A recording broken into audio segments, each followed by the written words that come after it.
Welcome to Epic Geek Out, the only show on the internet that's wishing you a happy 2012 and a great 2013. I'm your host, Rob. And I'm your host, Chad, and today this week we're talking about two films that came out over Christmas time, Les Mis today.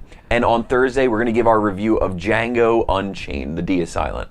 And as always, you can check us out over at Twitter, at Epic Geek Out. Make sure you also subscribe to our YouTube channel. Check us out on Facebook, facebook.com/epicgeekout, and also check out the website, www.epicgeekout.com. But let's get into our review of Les Misérables.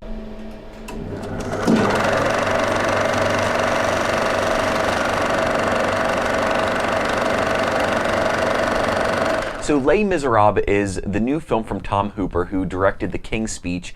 It stars Hugh Jackman, Russell Crowe, Anne Hathaway, and some other well-known actors. And the big reimagination of this Les Mis, it's been done in the movies a while before, is, from us seeing a lot of movies, we had to see this on the 20 at Regal a lot. And basically, with this version of Les Mis, they sang as they acted, opposed to singing before in the studio and then just, kind of having a dub over of the voice.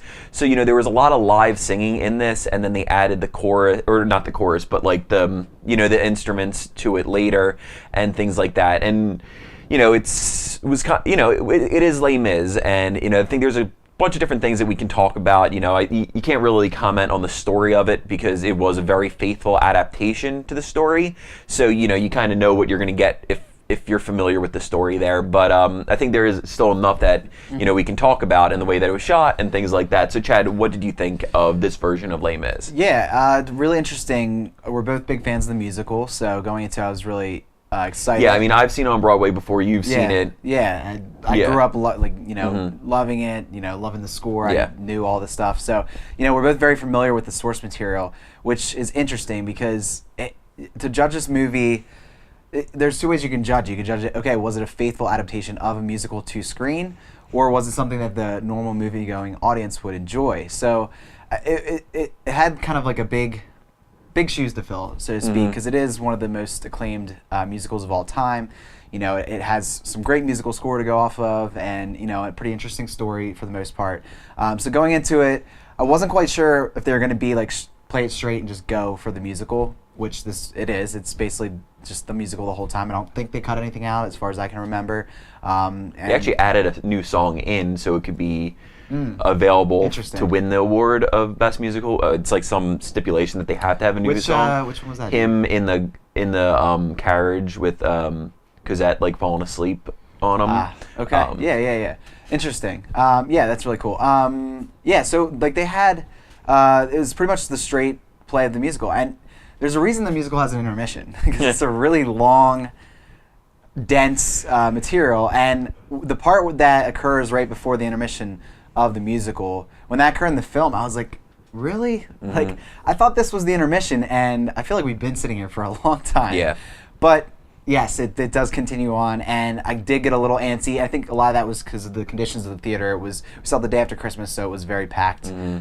So if you're at all squeamish of like sitting through a long movie and you're not sure if you're really into the musical genre, you might want to wait for this one, or just wait till kind of a couple weeks go by and it's a little bit emptier in the theaters. But I was really impressed with the adaptation. I thought it was awesome. I love the music from this, so I'm glad that they kept all those beats in there. A couple things that I didn't enjoy about it, and kind of kept it. I was thinking this could be one of my favorite films of the year, but this kind of kept it out of that for me. Most of the singing wasn't great. I didn't feel Hugh Jackman. I was really excited to see because from the previews he sounded pretty decent, but for some reason it just, for me, a lot of songs for me just felt really weird, and you could tell he was singing live, which should be good, but I think it could have maybe been a little bit better if they had dubbed over some of his stuff. And also just the character portrayal of Russell Crowe's Javert, my favorite character in the whole show, completely off from what the character I feel that I identify with, the actors that played it in the actual musical. So, I mean, I was just kind of left a little bit empty with that, especially because it is my favorite character. I was kind of wanting a little bit more edge to it, and he kind of was just very stoic at most points. But, for all in all, a pretty good cast all around. The kids were really good in it because there are some kid parts. And I know you're going to speak to something that I also agree with, so I'll let you take that away with the scale of it. But Yeah, so I was impressed. Yeah, so since this movie, like, I really didn't know how to think about it because it is very faithful, and it does good service to the story of Les Mis and, you know, making it a production. But I just think, and also check out Slash Films Filmcast on it. They broke it down, I think, really well and really, you know, picked it apart, I think, better than we can. So, you know, that was really interesting. But I have my immense problems with this movie. You know, I was really excited to see it, but there were just so many moments. A lot of the film is close-ups on someone's face. Yes. A tremendous amount of close-ups on people's face.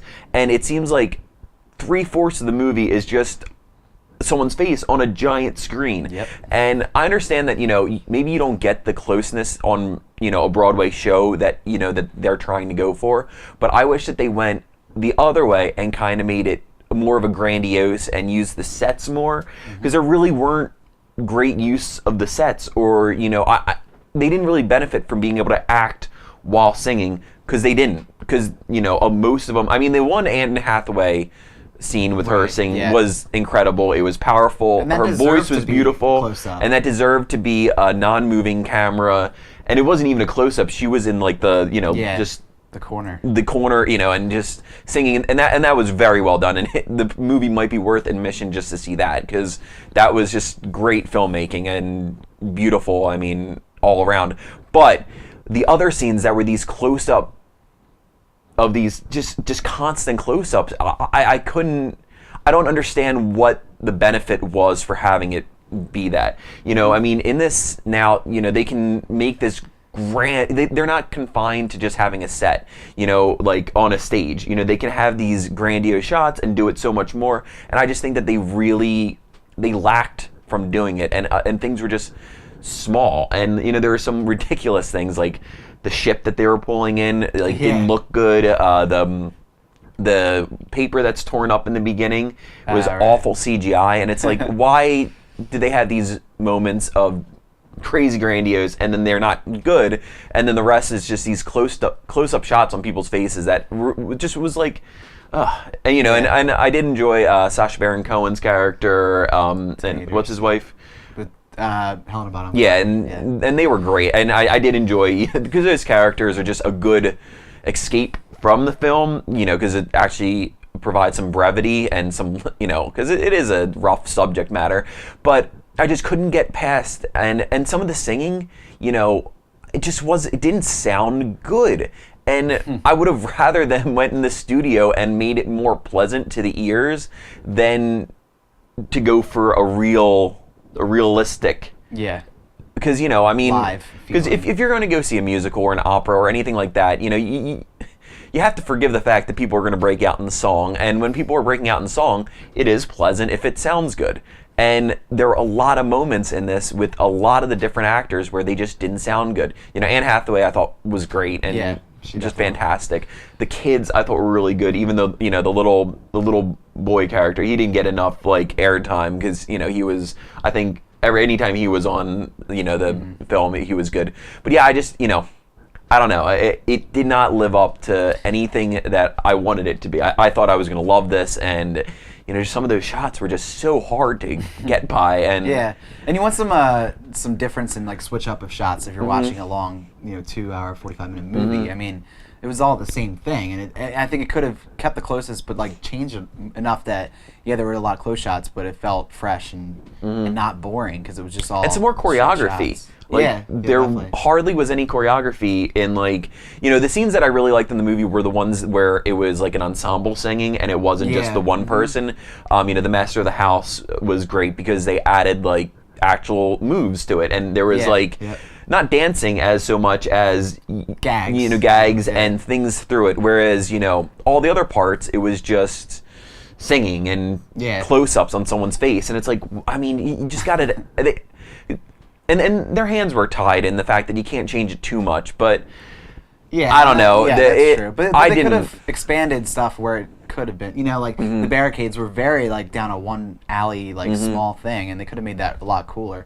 And unfortunately, like, this is a hard score to sing. It's not an easy I mean, Jean Valjean's part is all over the place in terms of range of singing, and they were going for the A-list actors, so they're kind of limited by their abilities because I think they wanted to sell it as the big budget Les Mis movie, but they were, they need the singing parts. And why not make it sound good? I mean, it's a musical. I mean, and that's what it comes down to. I mean, you can have everything else in a musical, but really, the songs have to sound good. You need the music. I mean, could you imagine listening to that soundtrack just from the movie?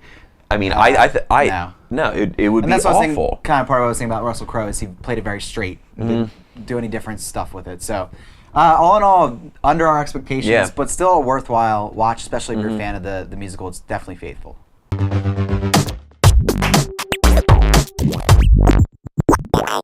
So instead of our usual thanks, being the fact that this is New Year's Eve, we're going to take a little trip down memory lane, if you will, and just go over our top movies and past experiences we had from from doing this little podcast that we do. So Chad, what are your top 3 movies of 2012? Yeah, we're going to keep this brief because we don't want to make this episode super long, but I just want to quickly mention my 4 and 5 picks. My number 5 pick is The Hobbit. Really awesome.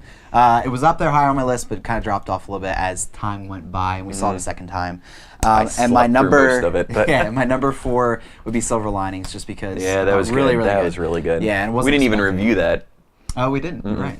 But interesting. Cool. All right, so my top 3, and this is kind of interesting because it switched briefly recently. But number 3 is The Avengers. Long-awaited, awesome, bring together movies. Watched it again. Definitely lives up to the excitement that I had watching the first time. It's going to be good for years. I'm really excited for Avengers 2. I'm excited for new Marvel movies and stuff. So it kind of fit that tempo of superhero movie for me this summer. Because Dark Knight did not make my list, but really excited about that one.